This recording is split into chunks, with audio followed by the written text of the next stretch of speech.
What if the reason you keep falling into the same sin isn't because God has given up on you, but because you haven't learned the power of returning to Him yet?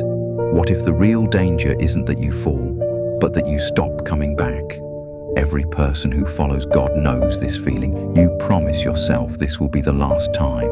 You say the prayer again. You promise you'll do better. You walk away determined, convinced this time will be different.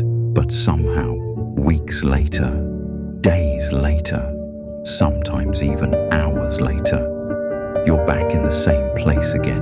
The same weakness, the same mistake, the same quiet disappointment in your own heart. And that's when a dangerous thought starts creeping in. Maybe God is tired of me. Maybe I've asked forgiveness too many times. Maybe this time I've gone too far. But that thought does not come from God. It comes from the lie that tries to keep you away from Him. Your story is not defined by the times you fall. Your story is defined by the direction of your heart. Every time your heart turns back to God, heaven rejoices louder than your shame ever could. Yes, you have sinned. Yes, you have failed. Every human being has. No one alive has escaped temptation or weakness. The struggle you feel does not make you uniquely broken. It makes you human. But the enemy wants you to believe something else. He wants you to believe God is tired of forgiving you, that His mercy has limits, that if you fail enough times, the door will close. But look at the heart of God. He does not ration forgiveness. He does not stand at a distance waiting for you to prove you deserve another chance. He waits like a father watching the road, ready for the moment you turn around and start walking home again. And when you do turn back, even if it's the 100th time, He runs toward you. Repentance is often misunderstood. People think it means beating yourself up for every mistake, but repentance is much simpler than that. Repentance means turning around. It means lifting your eyes and saying, God, I messed up again, but I'm coming back. And that moment, that honest return, is powerful. Every time you confess your sin, something begins happening inside your soul. Grace starts working beneath the surface. You may not feel it immediately. You may not see dramatic change overnight, but slowly, quietly, God begins softening what was hardened and strengthening what was weak. Many people quit too soon because they misunderstand this process. They think repeated repentance makes them hypocrites, but repeated repentance is not hypocrisy, it's perseverance. Hypocrisy is pretending you don't need mercy. Perseverance is returning to God even when you feel ashamed.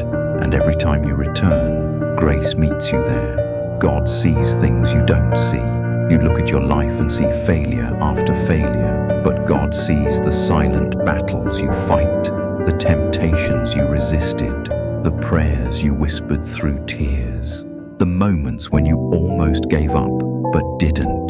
The path of spiritual growth is rarely a straight line. It's a road marked by stumbles, lessons, and countless returns to grace. But there is also a deeper danger.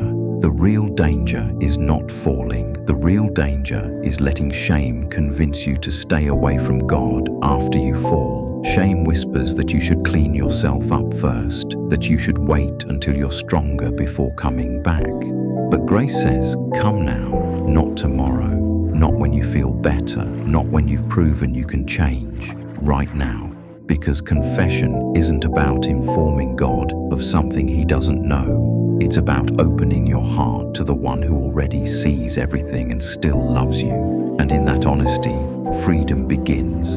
Freedom rarely arrives all at once. Sometimes it grows slowly, like sunrise after a long night.